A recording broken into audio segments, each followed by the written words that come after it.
Hello students, welcome to my channel. So students, आज की video में हम डिस्कस करेंगे write a critical appreciation of the Last Leaf. BA first semester में जो भी स्टूडेंट्स इंग्लिश लिटरेचर पढ़ते हैं तो उनके सिलेबस में ओ हेनरी की एक शॉर्ट स्टोरी है द लास्ट लीफ। तो इस स्टोरी को मैंने करवा दिया है और आज की वीडियो में मैं इसका क्रिटिकल अप्रिसिएशन कराऊंगी क्योंकि ये आपके एग्जाम के लिए बहुत इम्पॉर्टेंट है और पूछा भी जाता है। और मुझे इसके लिए लगातार कमेंट भी आ रहे हैं कि मैम आपने द लास्ट लीफ का क्रिटिकल अप्रिसिएशन नहीं कराया, तो इसलिए आज इसको मैं करवा रही हूँ क्योंकि एग्जाम में आपके पूछ सकता है।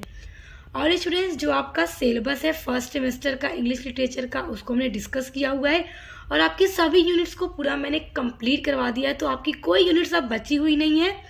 तो आप अभी तक नहीं पढ़े हैं तो पढ़ लीजिए, मैं लिंक दे दूंगी डिस्क्रिप्शन बॉक्स में आपको। और उसके अलावा जितनी भी आपके सिलेबस में एसेज हैं या फिर स्टोरीज हैं तो उनका क्रिटिकल अप्रिसिएशन मैंने अपलोड किया हुआ है। और इसके अलावा आपके जो अदर सब्जेक्ट हैं उनको भी मैं पूरा करवा रही हूँ, जैसे सोशियोलॉजी हो गया, एजुकेशन है, फिजिकल जियोग्राफी है, पॉलिटिकल साइंस है, एंशिएंट हिस्ट्री है, सब कुछ मेरे चैनल पर क्लास चल रही है, तो आप विजिट कीजिए। चलिए वीडियो स्टार्ट करते हैं। तो देखिए, जो क्वेश्चन पूछेगा ना आपसे इसी तरह से पूछ सकता है कि right a critical appreciation of the Last leaf. तो आपने याद रखना है कि द लास्ट लीफ जो है इसके जो राइटर है वो ओ हेनरी हैं। तो किस तरह से आपको इसका लास्ट लीफ का क्रिटिकल अप्रिसिएशन लिखना है, चलिए देखते हैं। तो पहले आपने हेडिंग डालनी होगी critical appreciation of the story the Last leaf. एक लाइन में अच्छी सी हेडिंग डालिएगा। उसके बाद देखिए, जब भी आप किसी भी स्टोरी का या फिर एस्से या फिर ड्रामा का क्रिटिकल अप्रिसिएशन लिख रहे हैं तो पहले आपने इंट्रोडक्शन देना होगा कि आप जो भी स्टोरी का क्रिटिकल अप्रिसिएशन लिख रहे हैं उसमें किस चीज के बारे में ऑथर ने लिखा है, उसके राइटर कौन है, इनके बारे में थोड़ा आपको बताना होगा। जिस तरह से आइए देखते हैं।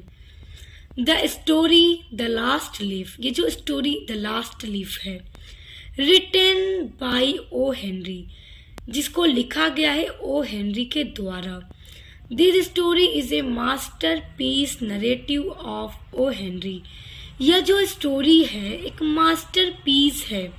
देखिए, मास्टर पीस उसको बोलते हैं ना, जैसे कि अगर कोई व्यक्ति, मान लीजिए यहाँ पर हम ओ हेनरी की पोएम स्टोरी को पढ़ रहे हैं तो ओ हेनरी ने जितने भी स्टोरीज को लिखे होंगे उनमें से इनकी जो स्टोरी द लास्ट लीफ है सबसे ज्यादा अच्छी स्टोरी है, मास्टर पीस है, सबसे अलग, इसकी अलग खासियत है, उसको बोलते हैं master piece. It is noted for its surprise ending and the moral message. इसको जाना जाता है, इस स्टोरी को जाना जाता है इसकी सरप्राइज एंडिंग से, क्योंकि इसकी जो एंडिंग होती है ना कुछ इस तरह की हो जाती है कि जो रीडर है वो एकदम सरप्राइज हो जाता है। रीडर जिस चीज की अपेक्षा नहीं किया होता है वो चीज इस स्टोरी के एंड में उसे पढ़ने को मिलती है। और ये स्टोरी एक मोरल मैसेज भी देती है। आपने स्टोरी पढ़ी होगी तो आप जानते होंगे, मैंने पढ़ाया है, पढ़ लीजिएगा। The ended way of the story is startling. The ended way, ended मतलब जो वे मतलब रास्ता, जो रास्ता है इस स्टोरी के एंड में जो खत्म होती है स्टोरी, उसका जो रास्ता है वो बहुत ही चौंका देने वाला है। स्टार्टलिंग मतलब चौंका देने वाला, तो रीडर को एकदम चौंका देता है, आश्चर्यचकित कर देता है। बिकॉज, क्योंकि the story takes an unexpected turn in the end, क्योंकि यह स्टोरी अपने अंत में एक ऐसा टर्न लेती है जिसकी अपेक्षा नहीं की गई थी, जिसको रीडर ने एक्सपेक्ट नहीं किया था, ऐसा टर्न ये स्टोरी ले लेती है। The real art is saved one life. एक सच्ची कला, एक रियल आर्ट ने एक जिंदगी को बचाया। जिस तरह से आपने पढ़ा है इसमें द लास्ट लीफ में कि किस तरह पेंटिंग ने एक इंसान की जिंदगी को बचा लिया। The Last leaf painted bye Behrman which saved one life. इस स्टोरी में बेहरमैन नाम का एक आदमी जो पेंटर था जिसने अपने जिंदगी में कभी कोई अच्छी पेंटिंग बनाई नहीं थी, जिसकी ये मतलब आरजू थी, जिसकी ये ख्वाहिश थी कि वो अपने जिंदगी में एक ऐसी पेंटिंग जरूर बनाएगा जो उसकी लाइफ की मास्टरपीस पेंटिंग होगी। मास्टरपीस मैंने बता दिया था आपको अभी कि मतलब किसी इंसान की जिंदगी में उसका किया गया ऐसा कार्य जो सबसे ज्यादा फेमस हो और लोग पसंद करने वाला हो लोगों को, जिसने किसी एक इंसान की जिंदगी बचा दी। इट वॉज हिज मास्टरपीस, और वो पेंटिंग बेहरमैन की मास्टरपीस थी। और हम बात कर लेते हैं थोड़ा इस स्टोरी के टाइटल पर, द लास्ट लीफ। जैसा कि लास्ट मतलब होता है आखिरी, और लीफ से यहाँ पर ओ हेनरी ने इस टाइटल में लीफ का मतलब बताया है ब्रेथ, यानी कि सांस, किसी की आखिरी सांस। जैसा कि चॉन्सी नाम की एक लड़की के ऊपर उसकी बीमारी पर यह स्टोरी लिखी गई है कि उसे अपने जीवन की पूरी उम्मीद, पूरी आशा खो दी थी। तो किस तरह वो अपनी सांस, जैसे आखिरी पत्ता पेड़ का, जैसे कि पतझड़ के मौसम में क्या होता है, पेड़ के सारे पत्ते गिर जाते हैं, तो वो ठीक अपनी जिंदगी को भी उसी पेड़ के पत्तों की तरह समझ ली थी कि जिस तरह से धीरे धीरे पत्ता गिरता जाएगा, आखिरी पत्ता गिरते ही वो भी मर जाएगी। तो किस तरह से उस आखिरी पत्ते ने उसकी जिंदगी को बचाया, उस आखिरी पत्ते की पेंटिंग ने। आइए अब हम जानते हैं अबाउट द स्टोरी। तो इस तरह से आप एग्जाम में पहले इसका इंट्रोडक्शन दे दीजिएगा, बहुत इंपॉर्टेंट है ये लिखना आपके लिए। आप देखिए, the story the Last Leaf we find the 3 main characters. इस स्टोरी में हमने जब पढ़ा तो देखा इसमें 3 कैरेक्टर हैं। द 2 आर यंग गर्ल्स, इसमें जो 2 कैरेक्टर हैं वो 2 यंग यानी जवान लड़की हैं, जिनमें से एक का नाम श्यू है और एक का नाम जॉन्सी है। Who loved each other मतलब एक दूसरे से प्यार करती हैं, जो एक दूसरे से बहुत प्यार करती हैं, एकदम सच्चा प्यार करती हैं। They are best friend, और वो दोनों बेस्ट फ्रेंड हैं। Both young girls are artists and their occupation of art, और वो जो दोनों जवान लड़कियां हैं, यंग जो लड़कियां हैं, वो आर्टिस्ट हैं, जो कला बनाती हैं, पेंटिंग बनाती हैं, और उनका जो ऑक्यूपेशन है, जो उनका व्यवसाय है, वो आर्ट ही है कि वो पेंटिंग बनाकर उसको सेल करती हैं। The 3rd male character is Behrman, और इस स्टोरी में जो तीसरा कैरेक्टर है, तीसरा जो चरित्र है, वो मेल कैरेक्टर है जिसका नाम है बेहरमैन। और ये जो बेहरमैन है, an old man of 60 years of age. Behrman नाम का ये आदमी 60 साल का बूढ़ा आदमी है। They are living in Greenwich Village, ये दोनों लड़कियां और ये बूढ़ा आदमी बेहरमैन एक ग्रीनविच नाम के विलेज में, गांव में रहते हैं।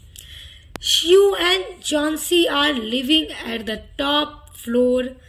श्यू और जॉन्सी जो हैं वो एक बिल्डिंग के टॉप फ्लोर पर रहती हैं, और वो दोनों एक ही फ्लैट में शेयर करके रहती हैं क्योंकि दोनों एकदम अच्छी दोस्त हैं।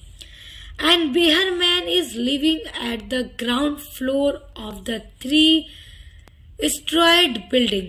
देखिए यहाँ पर स्पेलिंग STO है, ये R कट कर दीजिएगा, STOREYED। तो जो बेहरमैन है वो इसी बिल्डिंग के ग्राउंड फ्लोर पर रहता है, और ये जो बिल्डिंग है वो 3 मंजिला बिल्डिंग है, जिसकी ऊपर वाले फ्लोर पर जॉन्सी एंड श्यू रहती हैं, और उसी बिल्डिंग के ग्राउंड फ्लोर पर बेहरमैन रहता है। नेक्स्ट पैरा से देखिए, the Last Leaf is related with life and death of the young see girl named Johnsy. और ये जो लास्ट लीफ स्टोरी है, इस स्टोरी में ये स्टोरी पूरी रिलेट है, जुड़ी हुई है। इस स्टोरी में पूरा यही लिखा गया है कि लाइफ एंड डेथ, एक जवान लड़की जो बीमार है, जिसका नाम जॉन्सी है, उसी की जिंदगी कि ये मतलब द लास्ट लीफ, ये जो टाइटल है उसी से जिंदगी की जीवने मरने से है, क्योंकि लास्ट का मतलब यहाँ पर आखिरी है और लीफ का मतलब सांसों से है, ब्रेथ से, कि जिस तरह लास्ट लीफ गिरेगा उसी तरह उसकी सांसें भी रुक जाएंगी और वो मर जाएगी। Johnsy was suffering from pneumonia. Johnsy जो है उसको न्यूमोनिया हो गया था और उसकी तबीयत इतनी खराब हो गई थी कि वो अपने मतलब उसे लगता था कि वो मर जाएगी। And she got depressed looking at the creeper leaves as she thought that she would die with the falling of the last leaf। और देखिए जॉन्सी जिस रूम में रहती थी उसके सामने क्रीपर पेड़ था, एक ट्री था जिसकी पत्तियों को वो देखती थी। जैसा कि मैंने आपको बताया पतझड़ का मौसम था और उस पे पेड़ की सारी पत्तियां झड़ जाती हैं, फिर नई पत्तियां उस पर निकलती हैं। तो सारी पत्तियां झड़ गई थी और जैसे जैसे पत्तियां झड़ रही थी वैसे वैसे वो सोचती थी कि जैसे जैसे ये पत्तियां जमीन पर गिरती जा रही हैं और जब आखिरी पत्ता इस पेड़ का गिरेगा तो मैं भी उस आखिरी पत्ते के गिरने के साथ मर जाऊंगी। इस तरह का मतलब उसने सोच लिया था और उसने अपने अच्छे होने की सारी उम्मीदें खो दी थी। She had lost her hope of survival मतलब जैसे जीवन की, जिंदगी की होप मतलब आशा। वो अपने जीवन की आशा खो चुकी थी कि मतलब वो अब जिंदा भी बचेगी। मतलब वो उसे यही लगने लगा था कि आखिरी पत्ता गिरने के साथ वो भी मर जाएगी। When Sue told to Behrman about जॉन्सी's thought, जब जॉन्सी की दोस्त स्यू ने बेहरमैन को जॉन्सी के इन सोचों के बारे में बताया कि जॉन्सी इस तरह का सोचती है और हर वक्त पत्ते की तरफ ही देखती है और काउंट करती है कि अब पेड़ पर कितने पत्ते बचे हुए हैं, तो मतलब अब ये दोनों बहुत परेशान थे बेहरमैन और स्यू कि क्या किया जाए। Behrman is aspirant to paint his masterpiece one day. देखिए बेहरमैन जो 60 साल का बूढ़ा आदमी था वो भी एक पेंटर है। जो बूढ़ा आदमी इस स्टोरी के अंदर है वो भी एक पेंटर है। तो उसने अभी तक अपने जीवन में कोई भी ऐसी पेंटिंग नहीं बना पाई जो मास्टरपीस हो, जो सबसे अलग हो। तो उसका यही सपना था और वो हमेशा ये भी कहता था कि एक दिन मैं ऐसी पेंटिंग जरूर बनाऊंगा जो मास्टरपीस होगी। He succeeded in doing by painting the last leaf, और वो अपने इस कार्य में सफल भी हुआ। The last leaf, आखिरी पत्ते की पेंटिंग को बनाकर। In the cold and stormy night, ठंडी और तूफानी रात में। At the risk of his own life, अपने जीवन पर उसने रिस्क लिया। अब जैसा कि जिन्होंने मेरे साथ स्टोरी पढ़ी होगी वो इसको अच्छे से समझ पा रहे होंगे, क्योंकि क्रिटिकल एप्रिसिएशन में आपको यही लिखना होगा। देखिए चीजें ना आप सिंपल से वर्ड्स में आप समझे रहेंगे कि इस स्टोरी में कहा क्या जा रहा है, फिर वही चीजें आपको क्रिटिकल एप्रिसिएशन में लिखनी है। कोई ये रटने की चीज नहीं है, सिर्फ और सिर्फ समझने की चीज है। आप समझे रहेंगे तो आप इजीली इसको एग्जाम में लिख लेंगे, क्योंकि मैं ये जो नोट्स भी आपके लिए बनाती हूँ एकदम सिंपल सी लैंग्वेज में बनाती हूँ ताकि आप इजीली उसको समझ लें और एग्जाम में लिख सकें। तो बस स्टोरी आप पढ़ लीजिएगा और ये जो क्रिटिकल एप्रिसिएशन मैं बता रही हूँ आप इसको स्क्रीनशॉट कर लीजिए, फिर एग्जाम में अच्छे से तैयार करके लिख दीजिए। तो देखिए जब बेहरमैन को ये पता चला कि जॉन्सी ने अपने जीने की उम्मीद खो दी है, ये सोचकर कि आखिरी पत्ता गिरते ही वो मर जाएगी, तो एक दिन रात में तेज बारिश हो रही थी, ठंडी तूफानी रात थी और उसने अपने जीवन को अपने जीवन का उसने रिस्क ले लिया बेहरमैन ने, और उसने एक ऐसी पेंटिंग बनाई जो उसके जीवन की मास्टरपीस थी। उसने लास्ट लीफ, आखिरी पत्ते को दीवार पर बना दिया। He had died just after finishing the painting of the last leaf, और उस पेंटिंग को पूरा बनाते ही ठंड के कारण उसका जो बॉडी था, इतनी उसको ठंड लग गई थी और बूढ़ा भी था, 60 साल का हो चुका, तो वो उस पेंटिंग को जैसे ही बनाता है वहीं पर उसकी मौत हो जाती है, वो मर जाता है। The painting of the Last Leaf is great masterpiece of his life, और ये जो पेंटिंग है आखिरी पत्ते की उसके जीवन की बहुत ही महान ग्रेट मास्टरपीस है। Behrman had lost his life, Behrman ने अपने जीवन को खो दिया, एंड सेव्ड जॉन्सीज लाइफ, और उसने जॉन्सी के जीवन को बचा लिया, जॉन्सी को एक नई जिंदगी दे दी। Really it was his great sacrifice, और सच में वास्तव में ये बेहरमैन का बहुत ही महान ग्रेट सैक्रिफाइस है जॉन्सी के लिए, जिसकी उसने अपनी जान की परवाह नहीं की। उसने रात को, तूफानी रात को, एक ऐसा आखिरी पत्ते की पेंटिंग बनाई कि जब जॉन्सी ने उस पत्ते को देखा कि रात को तेज बारिश, तूफान, तब भी ये पत्ता नहीं गिरा, तो जॉन्सी को लग गया कि मतलब मेरी जिंदगी अभी है, मुझे और जीना है, मुझे और भी कुछ करना है अपने जीवन में। तो उसे जीने की उम्मीद मिल गई और वो एकदम अच्छी हो गई। और बेहरमैन का देखिए उसने कितना बड़ा सेक्रीफाइस किया जॉन्सी के लिए, और उसने एक ऐसी पेंटिंग बनाई जो मास्टरपीस थी। तो बस यही क्रिटिकल अप्रिसिएशन है द लास्ट लीफ स्टोरी का। आई होप आप इसको समझ गए होंगे। तो बस वीडियो पसंद आई हो तो लाइक कर दीजिएगा, कमेंट कीजिएगा और प्लीज़ ज़्यादा से ज़्यादा शेयर किया कीजिए ताकि हर स्टूडेंट्स तक वीडियो पहुंच सके और हर कोई अच्छे से पढ़कर एग्जाम में अच्छे से अच्छा मार्क्स ला सके, क्योंकि हम सबको सक्सेस और उनके जीवन में सफल होते हुए देखना चाहते हैं। तो अब मिलते हैं नेक्स्ट वीडियो के साथ।